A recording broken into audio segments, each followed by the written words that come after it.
વિરમગામ વિધાનસભાના દેત્રોદ તાલુકાના હઠીપુરા ગામ ખાતે શ્રી સેમ કલ્યાણી ચેરિટેબલ ટ્રસ્ટ અને શ્રી ચુવાડ 84 કટોસણ સ્ટેટ રાજપૂત સમાજ દ્વારા આયોજિત પોલીસ, આર્મી અને એસઆરપી, ફોરેસ્ટ અને નેવીના અધિકારીઓનો સન્માન તેમજ સ્નેહ મિલન સમારોહ કાર્યક્રમનું આયોજન કરવામાં આવ્યું હતું। કાર્યક્રમમાં ધારાસભ્ય હાર્દિક પટેલે ઉપસ્થિત રહીને સમાજને સંબોધિત કર્યું હતું।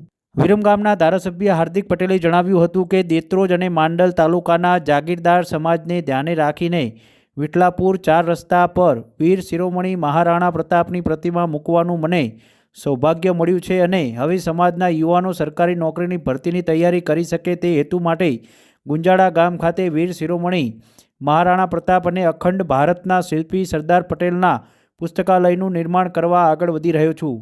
આ પુસ્તકાલયમાં એક સાથે 100થી વધુ યુવાનો વાંચન કરી શકે અને લેખન કરી શકે તેનું આયોજન કરવામાં આવ્યું છે। ત્યારે આ પ્રસંગે કટોસણ સ્ટેટના નામદાર ઠાકોર સાહેબ ધર્મપાલસિંહ ઝાલા અને પૂજ્ય કાલિદાસ બાપુ સહિત સમાજના આગેવાનો, સમાજના લોકો ઉપસ્થિત રહ્યા હતા। ઉપસ્થિત પરમ પૂજ્ય સંત શ્રી કાલિદાસ બાપુ,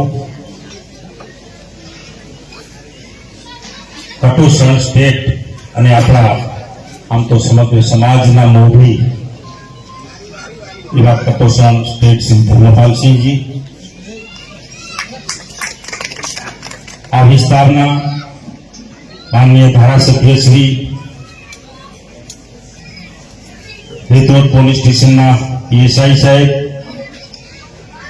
જિલ્લા તાલુકા પંચાયતના સદસ્યશ્રીઓ, ડાયસ પર બિરાજમાન સમાજના અગ્રણી અને નોંધી એવા રાજકીય આગેવાનો, સામાજિક આગેવાનો, આ કાર્યક્રમનું આયોજન કર્યું છે એવી તમામ સંસ્થાઓના પદાધિકારીઓ અને સમગ્ર સમાજમાંથી પધારેલા મુરબ્બી વડીલો, યુવાન મિત્રો અને જેમના માટે આ કાર્યક્રમ રાખવામાં આવ્યો છે એવા સરકારમાં લાંબી સેવા બજાવીને જેઓ નિવૃત્ત થયા છે અને હાલમાં પણ સેવા બજાવી રહ્યા છે એવા તમામ કર્મચારીગણ,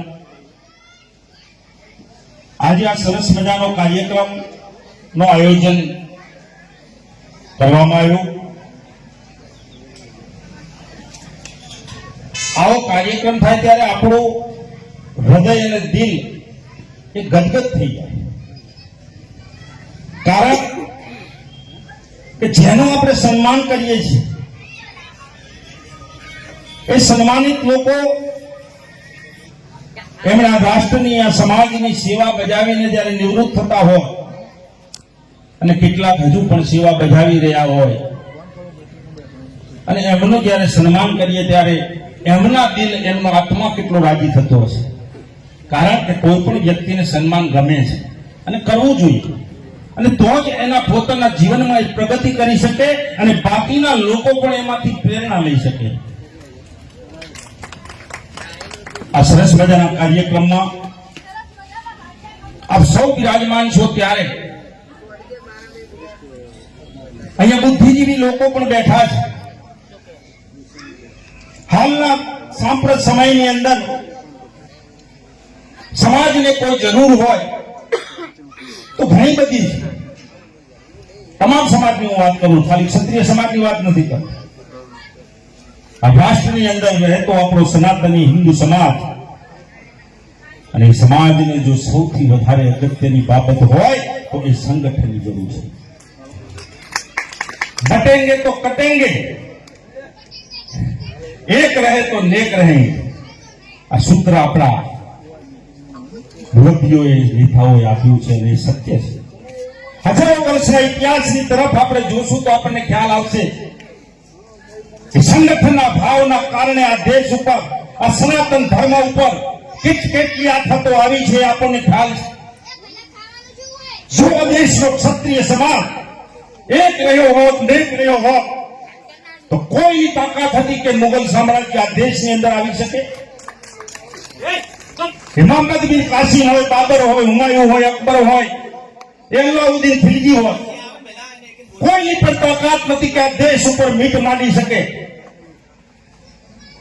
આ દેશનો ક્ષત્રિય સમાજ, રાજાઓ મહારાજાઓ બળવાન હતા, વર્ષો સુધી લડ્યા હતા પણ એક જો ક્ષતિ દેખાણી હોય, ખામી દેખાણી હોય તો એ સંગઠનનો અભાવ હતો. આજે સોમનાથની સખાતે જ્યારે રાજપૂતો નીકળ્યા હતા, આપણને ખ્યાલ છે કે અલગ અલગ પ્રદેશોમાંથી જેમ આ ભોગ માટે આપણા શિવજી ભગવાનના મંદિર માટે જ્યારે એ પોતાનું પ્રાણ ત્યાગવા માટે નીકળ્યા હોય છે, પ્રાણ લઈને તિલક કરીને, ત્યારે રસ્તામાં અલગ અલગ રાજ્યના રાજાઓ આમ ભેગા થતા હતા. તો કેટલાક રાજાઓને એકબીજા પ્રત્યે દુશ્મનાવટ પણ હતી, સીમાઓના કારણે, સામ્રાજ્યના કારણે. તો એકબીજાને જોઈને મૂછે હાથ નાખીને આમ તલવાર ઉપર હાથ નાખતા, ત્યારે કોઈક વડીલ સમજુ હોય એમ કહેતા હતા કે ઈથે નહીં ઉઠે, અહીંયા નહીં, ક્યાં લડવાનું છે.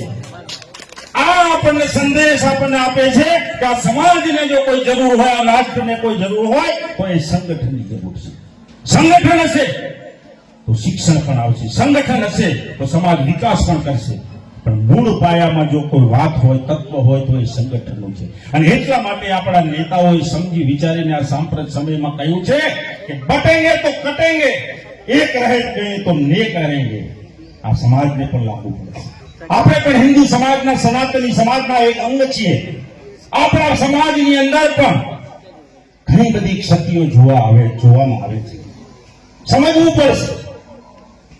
આજે 84 વિભાગનો કાર્યક્રમ હોય તો આ જે સંખ્યા છે એ શું પર્યાપ્ત લાગે છે? હું એમ માનું છું કે એકતા હોય ને તો આ ગ્રાઉન્ડ નાનું પડે. અહીં એકતાનો ક્યાંક અભાવ દેખાય છે, વિચાર કરવો પડશે. રાજકારણમાં ભલે ગમે ત્યાં હોય, પોતાના વિચારની અંદર કદાચ કોઈ ભાજપમાં હોય, કોઈ કોંગ્રેસમાં હોય, કોઈ બીજા પક્ષમાં હોય, પણ જ્યારે રાષ્ટ્ર અને સમાજની વાત આવે ત્યારે બધાએ એક થઈને રહેવું પડે. અને આ કાર્યક્રમ કોઈ રાજકીય નથી, આ કાર્યક્રમ એક સામાજિક કાર્યક્રમ છે. આ કાર્યક્રમની અંદર આપણે બધા એક બનીએ તો આપણને મજા આવે. આજે અમે આવીને જોઈએ તો અમને પણ દુઃખ થાય છે કે ઘણા બધા ભાઈઓ અહીંયા ઉપસ્થિત નથી. ખરેખર રહેવું જોઈએ અને આપણું દિલ છે ને એને વિચાર રાખવું પડે. પણ આપણે હજુ પણ આટલા હજારો વર્ષનો ઇતિહાસ જોયા પછી, વાંચ્યા પછી, સાંભળ્યા પછી હજુ પણ શીખતા નથી. તમે ગમે ત્યાં હો, એમાં કોણ ના પાડે, પણ જ્યારે સામાજિક કાર્યક્રમ હોય, કોઈ શૈક્ષણિક કાર્યક્રમ હોય, કોઈ ધાર્મિક કાર્યક્રમ હોય, ત્યારે તો આપણે એક રહો અને એક રહેવું પડશે. આવનારા દિવસો જે આવી રહ્યા છે, આજથી 20-25 વર્ષ પછી શું થવાનું છે, એક તરફ દ્રષ્ટિ પણ આપણી હોવી જોઈએ. અને સમાજ એક નહીં હોય ને તો જેમ બાંગ્લાદેશમાં જેમ જોઈ લીધું ને ચિત્ર, એ ચિત્ર થતા વાર નહીં લાગે. એની ચિંતા કોણ કરશે?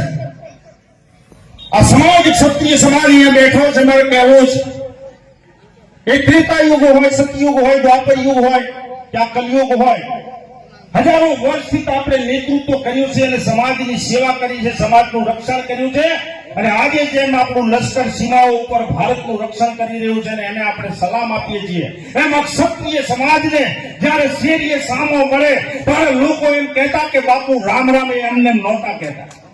એ સમાજની અને રાષ્ટ્રની રક્ષાની એક જવાબદારી એને લીધેલી હતી. એ જવાબદારીના કારણે આપણને સલામ કરતા હતા. કોઈ બાપુ સારા હતા એટલે સલામ નહોતા કરતા, પણ તમારી જે જવાબદારી હતી એ સારી હતી. અને એના કારણે હજારો વર્ષથી ક્ષત્રિય સમાજને લોકો એક જુદી નજરે જોતો હતો. આજે લોકશાહી છે અને આજે જે ક્ષત્રિયનું કામ છે, આપણી પોલીસ, આપણી મિલિટરી, આપણું એસઆરપી, આપણું લશ્કર એ સંભાળી રહ્યા છે. હજારો વર્ષ સુધી એ કામ આપણે કર્યું હતું અને એના કારણે લોકોની માનની નજર ક્ષત્રિય સમાજ ઉપર હોય છે. પણ આપણે ક્યાંક આપણી ફરજ ચૂકતા હોઈએ ત્યારે આપણો સમાજ પીછેહટ કરતો હોય છે. તો અમારે વધારે સમય નથી લેવો, પણ આપ સૌ અહીંયા બેઠા છો, મોટા સમાજના પ્રતિનિધિઓ બેઠા છો.